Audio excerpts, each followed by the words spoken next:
ରାୟଗଡ଼ା ସହରର ଲାଇଫଲାଇନ୍ ବୋଲି କୁହାଯାଉଥିବା ଫ୍ଲାଏଓଭର ଏବେ ସଙ୍କଟ ଘେରରେ ରହିଛି।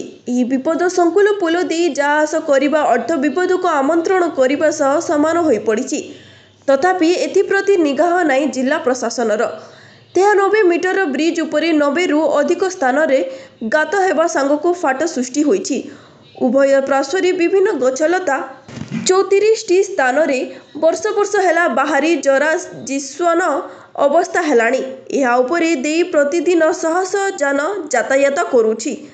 ପୋଲ ଉପର ଆବରଣ ସମ୍ପୂର୍ଣ୍ଣ ନଷ୍ଟ ହୋଇଯାଇଥିବା ବେଳେ ଏହାର ଭିତର ଚଟାଣ ମଧ୍ୟ ନଷ୍ଟ ହୋଇଥିବା ଅନୁମାନ କରାଯାଉଛି।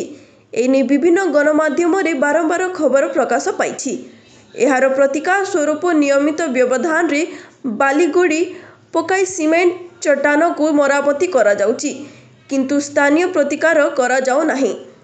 ଏନେଇ ବିଧାୟକ କାଡ୍ରାକା ଆପାଲାସ୍ୱାମୀ ନିର୍ବାଚିତ ହେବା ପରେ ବିଧାନସଭାରେ ପ୍ରଶ୍ନ କରିଥିଲେ। ଏଥିରେ କହିଛନ୍ତି, ମରାମତି ଏବଂ ପୁନରୁଦ୍ଧାର ପାଇଁ ଅଟକଳ କେନ୍ଦ୍ର ସରକାରଙ୍କ ଜାତୀୟ ରାଜପଥ ମନ୍ତ୍ରାଳୟ ପଠାଯାଇଛି ବୋଲି 10 ମାସ ତଳେ ଲିଖିତ ଦେଇଥିଲେ, କିନ୍ତୁ କିଛି କାମ ହୋଇନଥିଲା।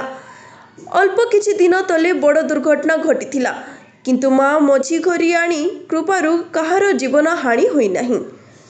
ଏନେଇ ରାୟଗଡ଼ାଠାରେ ଥିବା ଜାତୀୟ ରାଜପଥ କାର୍ଯ୍ୟାଳୟକୁ ବିଧାୟକ ଯିବାବେଳେ ଏଠାରେ କେବଳ ପିଅନ ଭରସା ଚାଲିଛି ବିଭାଗ। ତେଣୁ ବିଧାୟକ ସୁନାବେଡ଼ା ଅଧୀକ୍ଷଣ ଯନ୍ତ୍ରୀ ଶ୍ରୀମତୀ ସୌଭାଜିନୀ ସେଠୀଙ୍କୁ ରାୟଗଡ଼ା ଫ୍ଲାଏଓଭର ତଦାରଖ ପାଇଁ କହିଥିଲେ। ସେ ଆସି ତଦାରଖ କରି କହିଛନ୍ତି, ଏହାର ମରାମତି କାମ ପାଇଁ 4 ଥର ଟେଣ୍ଡର ଡକାଗଲା, କିନ୍ତୁ କେହି ଭାଗ ନେଉନାହାନ୍ତି।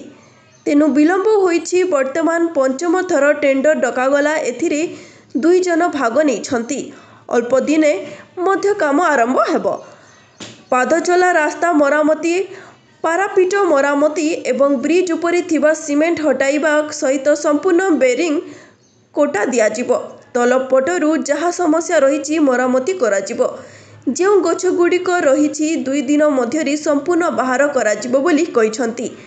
ଆଗାମୀ ଦିନରେ ସହରର ଜନଗହଳି ହେତୁ ନୂତନ ଫ୍ଲାଏଓଭର ପାଇଁ ସରକାରଙ୍କୁ ଅତିଶୀଘ୍ର ପ୍ରସ୍ତାବ ଦିଆଯିବ ବୋଲି ବିଧାୟକ କାଡ୍ରାକା ଆପାଲାସ୍ୱାମୀ କହିଛନ୍ତି ଏବଂ ଜିଲ୍ଲାରେ ଯେଉଁ ଜାତୀୟ ରାଜପଥ ବିଭାଗ ରହିଛି ସେଠାରେ ତୁରନ୍ତ ନିର୍ବାହୀ ଯନ୍ତ୍ରୀ ଏବଂ କନିଷ୍ଠ ଯନ୍ତ୍ରୀ ନିଯୁକ୍ତି ପାଇଁ ମଧ୍ୟ ଲିଖିତ ଦିଆଯିବ ବୋଲି କହିଛନ୍ତି ବିଧାୟକ।